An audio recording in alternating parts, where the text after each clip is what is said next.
porque no cabe duda que nos encontramos en un tiempo maravilloso donde están sucediendo y convergiendo demasiadas señales en el mundo que nos indican sin lugar a ninguna duda que verdaderamente nos encontramos ya no en los últimos tiempos, podría yo decir con toda seguridad en los últimos días.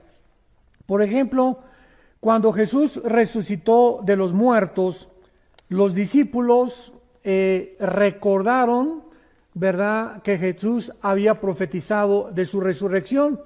Dice en el Evangelio de Juan, capítulo 2, versículo 22, por tanto, cuando resucitó de entre los muertos, sus discípulos se acordaron que había dicho esto y creyeron la escritura y la palabra que Jesús había dicho. Entonces, aunque ya habían creído en la salvación, o sea, los discípulos ya tenían la salvación, ahora podían confirmar que al ver las profecías cumplidas podía llevarlos a un nivel mucho más profundo de su fe.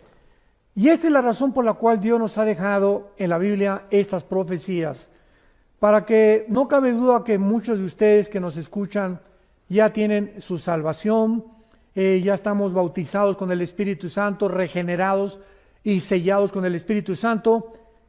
Sin embargo, mientras más avanza el mundo en el conocimiento y mientras más nos acercamos a la segunda venida del Señor Jesucristo, más señales están convergiendo al mismo tiempo, indicándonos realmente que sí nos encontramos en esta última generación.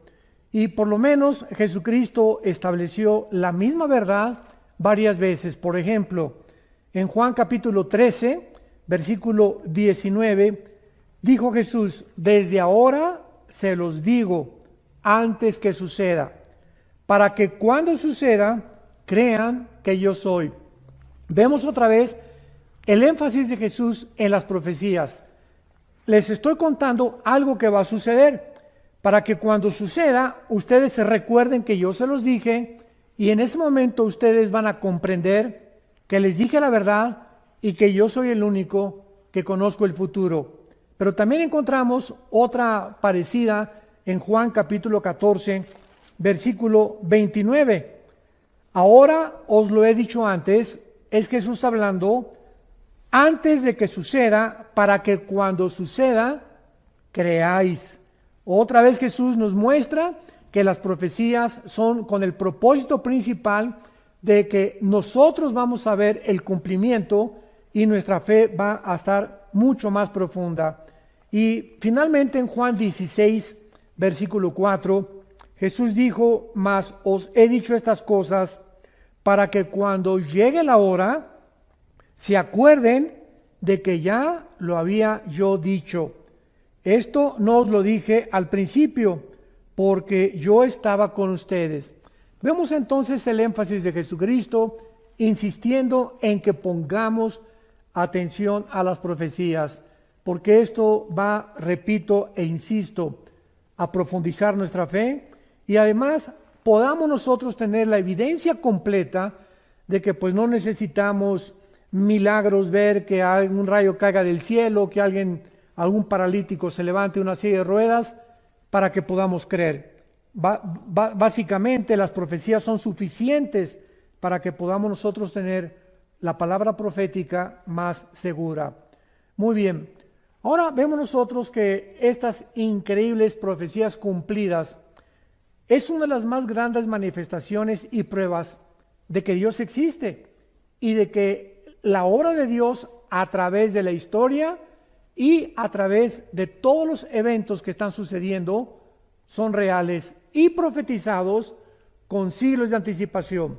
Veamos, por ejemplo, en el libro de Isaías capítulo 44, que Dios estableció a través de este profeta una evidencia absoluta para que también pudiéramos nosotros creer, los que estamos en el siglo XXI, realmente que las profecías de Dios son completamente sin ninguna equivocación y se cumplen al 100%. Dice Isaías 44, versículos 6 al 8, escrita hace 2700 años, o sea, 700 años antes de que Jesucristo viniera al mundo. Y dice así, Isaías 44, del 6 al 8. Así dice Jehová, Rey de Israel, y su Redentor, Jehová de los ejércitos. Yo soy el primero, y yo soy el postrero, y fuera de mí no hay Dios. Aquí el profeta Isaías está hablándonos acerca de la eternidad de Dios y del principio y el final con el cual encontramos nosotros en la Biblia declarado todos los acontecimientos desde la creación del universo hasta el final de la historia humana. Cuando Dios dice, yo soy el primero, nos está mostrando que Él es el único que conoce el principio, porque la ciencia jamás podrá averiguar cuándo tuvo inicio el universo, cuál es el origen de la humanidad. Esto la ciencia nunca lo podrá comprobar, porque para que sea científico tiene que ser repetitivo. Entonces, cuando Dios dice yo soy el primero, Él es el que puede en la Biblia mostrarnos cuál fue el inicio tanto de la creación del universo como también la creación de nosotros, de los ángeles y de todo lo que existe. Y cuando dice Dios, y yo al mismo tiempo soy el último o el postrero, ¿qué nos está queriendo decir? Que si Él es el primero y Él es el último, nosotros nos encontramos en medio. O sea, porque todavía no llegamos al final. Entonces, si nosotros estamos en medio y Él es el final y Él nos ha dicho a través de la historia de qué forma todos los eventos se han venido cumpliendo, tenemos la absoluta confianza de que podemos nosotros también saber que el final será como Dios lo profetizó en las Sagradas Escrituras y como Jesucristo y sus apóstoles lo profetizaron también. Pero el profeta Isaías continúa diciendo en el versículo 7, ¿quién proclamará lo venidero, lo declarará y lo pondrá en orden, delante de mí, como yo hago desde que establecí el pueblo antiguo? Anuncien lo que viene y lo que está por venir.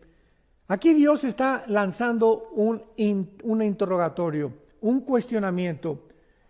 Podría yo decirle que es como un desafío, como un reto. Y está preguntándoles a todos los falsos profetas que han surgido a través de la historia, ¿quién puede realmente proclamar el futuro con la exactitud del 100% de las profecías cumplidas como las que están en la Biblia? ¿Quién? Nadie en la historia. Que las profecías de Nostradamus y las profecías de Mahoma, etcétera, etcétera, nos damos cuenta que las de Nostradamus se cumplieron en un 30-40% y las otras 60-70% fracasaron. El único que realmente puede conocer el futuro es Dios. De ahí esta interrogante, y continúa diciendo, ¿quién podrá proclamar lo venidero, lo declarará y lo pondrá en orden delante de mí, como hago yo desde que establecí el pueblo antiguo? ¿Qué quiere Dios decirnos con esta pregunta?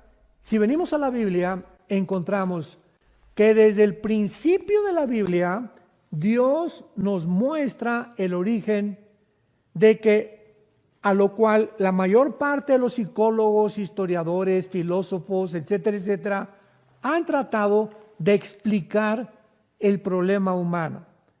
Por ejemplo, William Shakespeare, el famoso dramaturgo inglés, dijo que el problema humano era un defecto trágico.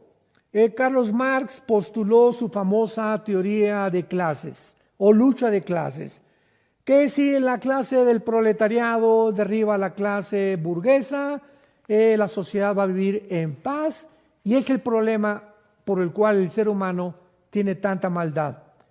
Sigmund Freud, el médico vienés, también se atrevió a decir, no, el problema del ser humano es realmente el medio ambiente y la sexualidad desde la infancia.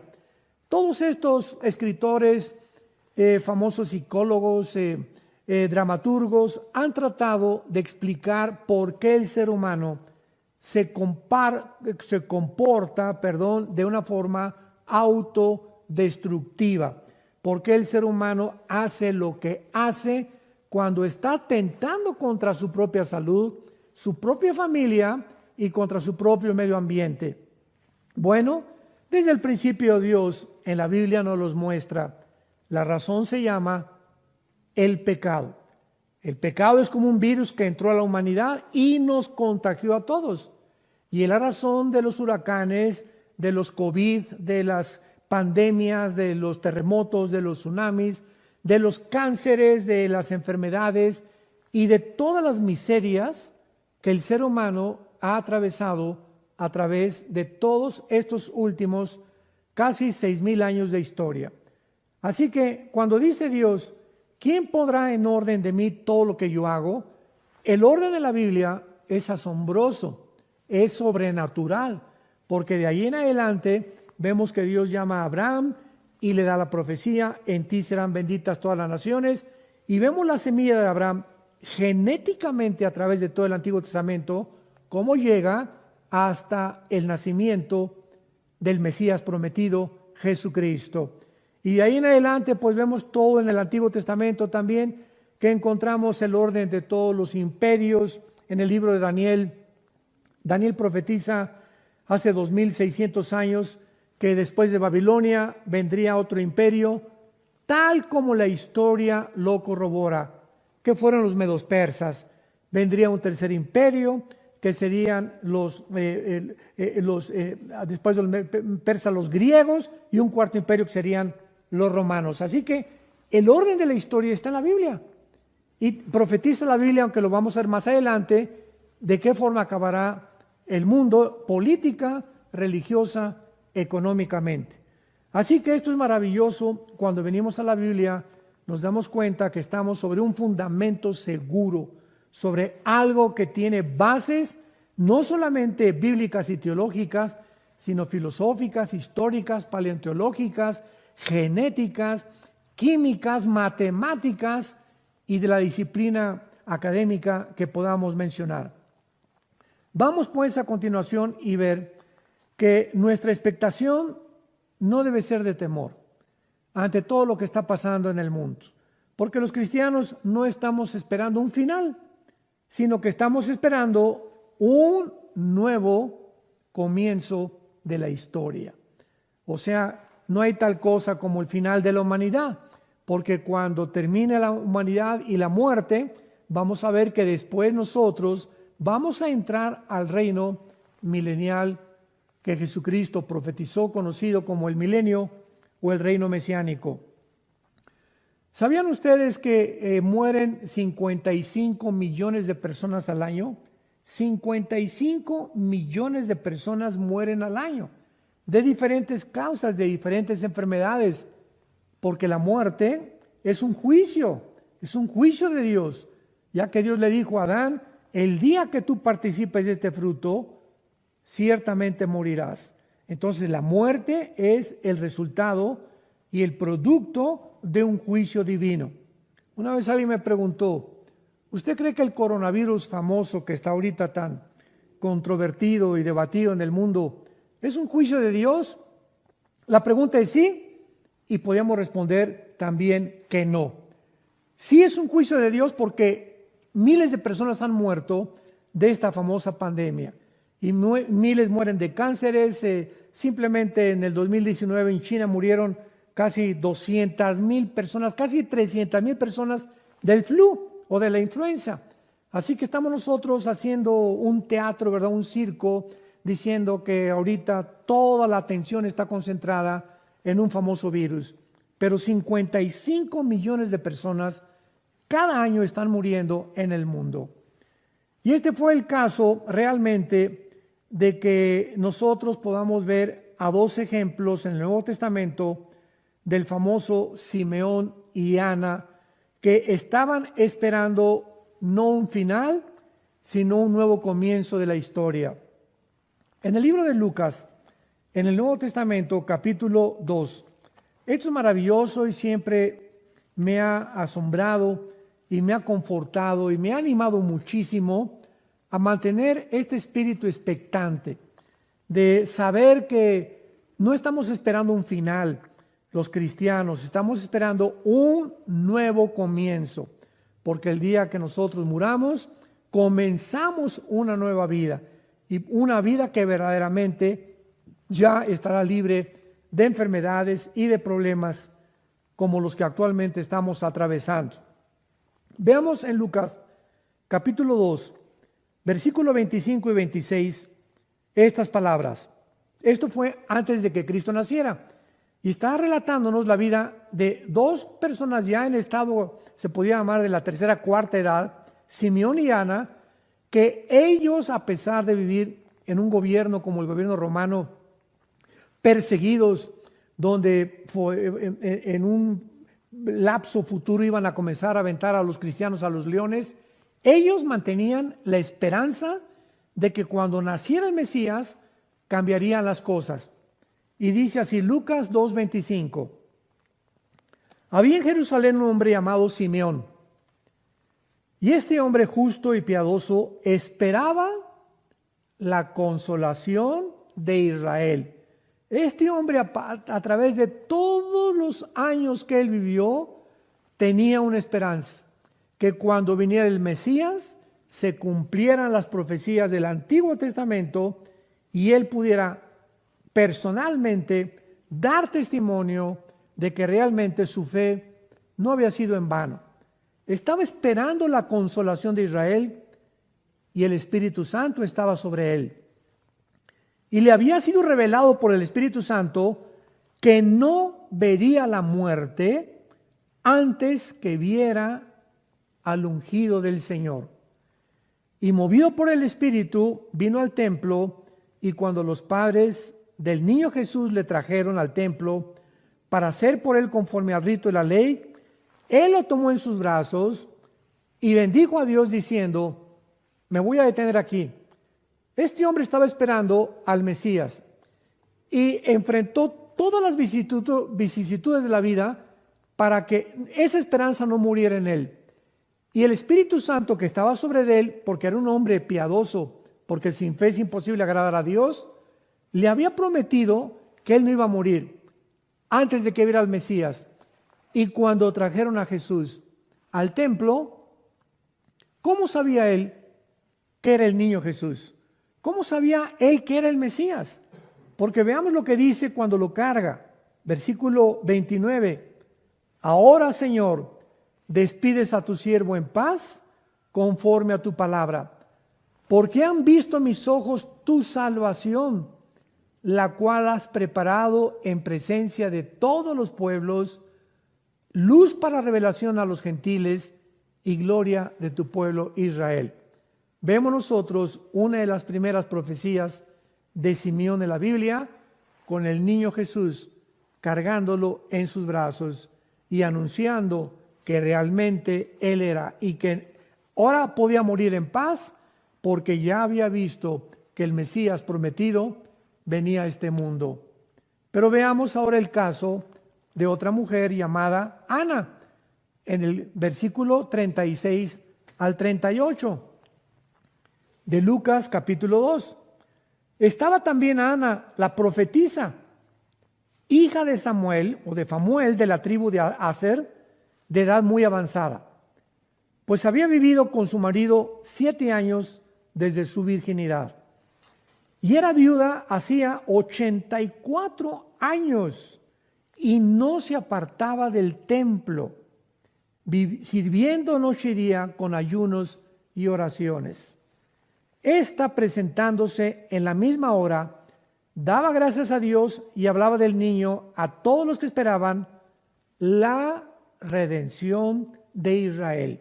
O sea, en el mismo momento que Simeón cargó al niño Jesús, ahí estaba otra mujer llamada Ana, que tenía 85 años de viuda. Imaginémonos nada más, me imagino que ya tendría como 95 o 98 años, casi 100 años de edad. Y en ese momento ella da testimonio de lo que Simeón había dicho anticipadamente, que ella estaba segura que ahora venía la salvación del pueblo de Israel. Pasemos ahora y veamos a continuación la aparición de las señales. Una vez que hemos visto que las profecías están en la Biblia con el propósito de enseñarnos a vivir en fe, a confiar que lo que Dios ha dicho se tiene que cumplir. Como dice en su segunda carta el apóstol Pedro, capítulo 1, tenemos también la palabra profética más segura, a la cual haríamos bien en estar atentos, y más en este tiempo que vivimos, porque si tú te separas de la Biblia y tú te haces a un lado y comienzas a enfriarte, comienza a entrar la angustia, el temor, las dudas, la depresión, el estrés, porque separados de mí, separados de la Biblia, nada podemos hacer. Esto es muy importante para considerar en los tiempos que estamos viviendo. Muy bien. No cabe duda que mientras más cerca nos encontramos del arrebatamiento de la iglesia, más señales vamos a continuar viendo de parte de Dios, y lo que verdaderamente nos encontramos en los últimos tiempos de esta última generación. Veamos rápidamente que en el Medio Oriente es una olla express. Ahora está China, Rusia e Irán unidos tal como se profetizó hace 2700 años en Ezequiel 38 y 39.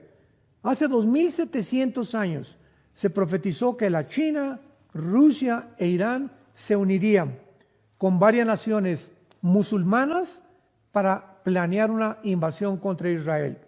Entonces vemos que también se levanta Turquía con el presidente Erdogan amenazando a Israel hace algunos meses, diciendo que él no va a permitir que más naciones árabes se unan actualmente, como ya lo hicieron los Emiratos Árabes Unidos, Bahrein, Sudán y últimamente la nación de Marruecos, que está, ¿verdad?, al sur de España, en el norte de África. Estas 4 naciones árabes que ya forman parte de la nación de un tratado diplomático con la nación de Israel, juntamente con Jordania y con Egipto, son 6 naciones árabes, que esto es inconcebible, que ya están unidas con pactos diplomáticos de paz, como el pacto Abraham que hicieron hace poco estas naciones de Emiratos Árabes y de Bahrein con la nación de Israel. Esto es increíble, porque hace aproximadamente 74, 75 años que Israel se independizó y se convirtió en una nación soberana libre. Jamás había en la historia, o jamás se había concebido que pudieran naciones árabes comenzar a unirse a Israel en pactos de paz. Entonces, estamos realmente en un mundo donde las profecías están convergiendo rápidamente. Europa, ¿qué podemos decir de Europa? 1957 se firmó el famoso Tratado de Roma para que ya pudiera Europa considerar que se eliminaran las fronteras, los aranceles, que pudieran realmente eliminar también los impuestos, y que pudieran tener un solo ejército, una sola moneda, un solo gobierno. Y poco a poco, hasta el siglo XXI que nos encontramos, se han reunido casi 29 naciones. Inglaterra se acaba de separar con el famoso Brexit de Europa, porque quiere mantener la libra esterlina, su nacionalidad, su independencia. No quieren seguirle pagando impuestos a la Comunidad Europea o a la Unión Europea, y Europa se está hundiendo económicamente. Actualmente sobreviven nada más Alemania y Francia. Y Francia también, ¿verdad?, con grandes trabajos, agarrada de Alemania para no hundirse. Vemos el hundimiento de España, de Portugal, de Italia y de Grecia, donde estas 4 naciones ya ni el Fondo Monetario Internacional ni el Banco Mundial ya pueden sostenerles ni ayudarles a poder levantarse. Y le agregamos el famoso coronavirus. Pues ahora con el coronavirus, pues ya es un confinamiento en España que ha llegado a un totalitarismo dictatorial, con unas arbitrariedades que están viendo ya casi en todas las naciones del mundo. Ahora vemos nosotros que las personas de edad, porque Europa es un continente de personas de la tercera, cuarta edad. La mayor parte de los europeos ya no quieren tener hijos. Entonces es un continente viejo. ¿Y qué va a pasar con este continente viejo? Ahora con el coronavirus, donde ya están muriendo todos los de la tercera, cuarta edad, y si no se están muriendo, los están matando, como lo hicieron en la Toscana, al norte de Italia, cuando comenzó esta pandemia. ¿Qué va a pasar? Bueno, es muy fácil de poder discernir. Saben ustedes que Grecia y Italia y algunas naciones como Alemania y Francia abrieron sus fronteras a todos los refugiados que venían del Medio Oriente. Todos los refugiados de Siria, de Irak, han entrado por Grecia, han entrado por Italia, han comenzado a entrar a todas las naciones. Simplemente hay más de 40, 50 mil refugiados en cada una de estas naciones que acabamos de mencionar. ¿Y qué va a suceder? Bueno, pues los musulmanes se reproducen al 7 por 1. ¿Qué quiero decir? Que por cada europeo que nace, nacen 7 musulmanes. Con esto podemos nosotros deducir que en 8 años, para el año 2027-2028, Europa será un continente musulmán, controlado por los musulmanes y por la ley de los musulmanes, y vamos a ver que las profecías bíblicas se van a cumplir, porque tal vez el anticristo tendrá raíces musulmanas, ya que provendrá de alguna nación o de Siria o de Irak.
que acabo de compartir con ustedes nos abre un poco los ojos para darnos cuenta de qué forma está el mundo convergiendo a las señales de estas que vamos a comenzar a estudiar, pero tenemos que tener un panorama muy claro para poder saber que tenemos el tiempo límite, el tiempo contado, y haríamos bien al darnos cuenta que el fin de todas las cosas se acerca, ser sobrios y velar en oración. Pero vamos a comenzar con el surgimiento del nuevo imperio romano como la primera señal que converge con el siglo XXI. Vamos a ver una señal que se mostró hace 2600 años con algo que está actualmente llevándose a cabo políticamente y religiosamente en el mundo. En el libro de Daniel, capítulo 2, Daniel hace 2600 años profetiza las naciones y los imperios que de una forma cronológica iban a surgir en el mundo antes de que Jesucristo regresara. Vuelvo a repetir, de una forma cronológica. Nos acordamos de la profecía de Isaías 44, que dice Dios: ¿quién pondrá en orden las cosas de la historia como lo hago yo desde que establecí el pueblo antiguo? Pues vamos a ver que Daniel nos complementa y nos demuestra que Dios es el Dios de la historia, el Dios del tiempo, el Dios de la Biblia. En el capítulo 2 del libro de Daniel, Daniel revela el sueño al rey Nabucodonosor. Y el rey Nabucodonosor había tenido un sueño de una gran estatua que estaba formada por la cabeza de oro, los brazos y el pecho de plata, el vientre de bronce, las piernas de hierro y los pies mezclados de hierro con barro. El rey Nabucodonosor no pudo interpretar este sueño. Estaba perturbadísimo. ¿Qué quería este sueño decir? Y le habló a los astrólogos, le habló a los magos, nadie pudo revelarle el sueño. Daniel se puso a orar, capítulo 2 de Daniel, y el Dios de la Biblia le revela a Daniel la revelación y le explica las siguientes palabras. La cabeza de oro es el imperio babilónico, donde Daniel se encontraba en ese momento sirviendo. El brazo y el pecho de plata es el reino de los medos y los persas, que vinieron exactamente después de el imperio babilónico. El vientre de bronce, le dice el ángel a Daniel, es el imperio que sigue, que de acuerdo a la historia fueron los medos y los persas. Y el cuarto imperio, que tenía las piernas de hierro, es el imperio romano, tal como la historia lo confirma y lo corrobora. En ese mismo orden aparecieron los últimos imperios de la antigüedad. Sin embargo, los pies de la estatua estaban mezclados de hierro con barro. Y en ese momento Dios le dice a Daniel y le revela que estos 10 dedos de la estatua del sueño que tuvo Nabucodonosor, escuchemos con mucha atención lo siguiente, revelan el último gobierno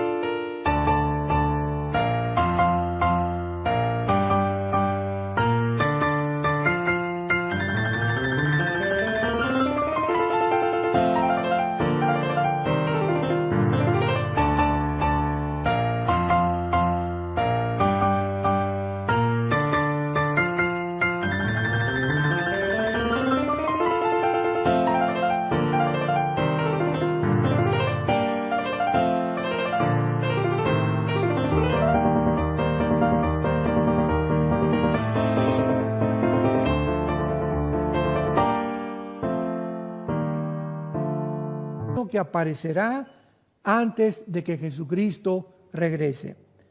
pongamos atención, estos 10 dedos de la estatua es la revelación final de que antes de que Cristo venga se formarán 10 naciones. Los 10 dedos representan 10 gobiernos, que en el capítulo 7 representan 10 cuernos, y en el capítulo 17 del libro Apocalipsis el Espíritu Santo revela y explica que los 10 cuernos son los 10 naciones que el anticristo comenzará a gobernar y a través de las cuales gobernará la mayor parte del mundo entero. Pero veamos con detalle esta profecía en Daniel 2, versículo 42 en adelante. Y por ser los dedos de los pies en parte de hierro y en parte de barro cocido, el reino será en parte fuerte y en parte frágil.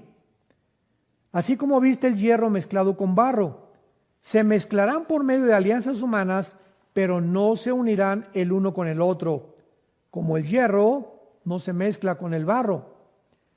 Y en los días de estos reyes, pongamos mucha atención, en los días de estos reyes, el Dios del cielo levantará un reino que no será jamás destruido.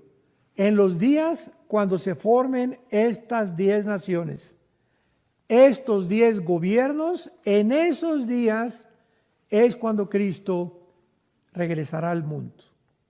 Y dice a continuación, un reino que no será destruido, ni será el reino dejado a otro pueblo. Desmenuzará y consumirá a todos estos reinos, pero él permanecerá para siempre. Y de la manera que viste que del monte fue cortada una piedra, no con mano, la cual desmenuzó el hierro, el bronce, el barro, la plata y el oro, el gran Dios ha mostrado al rey lo que ha de acontecer en lo porvenir. Esta profecía está relacionada con el futuro de la humanidad, con los últimos tiempos, que somos los tiempos que nosotros estamos viviendo. Dios te ha revelado lo que ha de acontecer en lo porvenir, y el sueño es verdadero y fiel su interpretación. Actualmente, para entrar en materia, el mundo se dirige a lo que se conoce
conoce como el globalismo. La globalización es otra cosa, son dos términos completamente diferentes. La globalización es la razón por la cual tú y yo ahorita me pueden ustedes ver a través de los medios de comunicación, a través de los cuales yo puedo transmitir esta conferencia, este video, etcétera, etcétera. La forma como los satélites de comunicación han unido como una red, como una telaraña a todas las naciones, es al punto donde el mundo ha llegado gracias a la tecnología que tuvo su inicio en el siglo XX, en la década de los 70s, 80s. Es la globalización. El globalismo es otra cosa. El globalismo es una agenda que está manejada por un grupo de multimillonarios, una élite, que la forman los del club de Bilderberg, que algún día vamos a hablar de eso. Están detrás de esto un multimillonario llamado George Soros, David Rockefeller, Bill Gates, etcétera, etcétera. Y este grupo, esta élite, tienen como propósito principal quitar las fronteras del mundo, que ya se abran las fronteras a todo el mundo, que el mundo pueda llegar a ser gobernado por varias naciones. La Biblia dice que serán 10 naciones las que van a gobernar finalmente el mundo entero, que ya no haya leyes morales, que se permita el huracán que viene y el tsunami de inmoralidad, de la ideología de género, matrimonios gays, el movimiento LGTB, etcétera, etcétera. Este movimiento globalista tiene como propósito principal desbancar la familia cristiana, hacer a un lado y redefinir la familia y el matrimonio que tiene su fundamento en la Biblia y durante por 6,000 años ha sido entre un hombre, una mujer y los niños. Entonces, esta agenda global le interesa desbancar las religiones, los valores morales, para que finalmente sea el Estado el que pueda controlar a los seres humanos. Y de esta forma, ¿verdad? Mientras más pobreza, cuando nuestra lealtad ya no es a Dios, ni tampoco a Jesucristo, entonces el Estado quiere que la lealtad sea al Estado. Y la religión impide que nosotros tengamos una lealtad total al Estado. Por eso es que tiene que eliminar de alguna forma nuestra lealtad a Dios y acabar con todo aquello que represente a Dios. Esto es interesante porque la Biblia así lo profetizó, que así terminaría el mundo, donde dice en la segunda carta a los Tesalonicenses, capítulo 2, el apóstol Pablo, que el anticristo se hará Dios, se adjudicará el título de Dios, donde nadie más que Él gobernará y donde Él será el que controlará finalmente. Él resurgirá a Europa, Él traerá soluciones para el medio ambiente, para la pobreza, para los virus. Va a ser un genio, va a ser un hombre dotado de poderes extraordinarios, sobrenaturales, que vendrán del propio Satanás. Y ahí es precisamente donde nos encontramos y donde también en el próximo estudio vamos a continuar compartiendo con ustedes las señales de los últimos tiempos.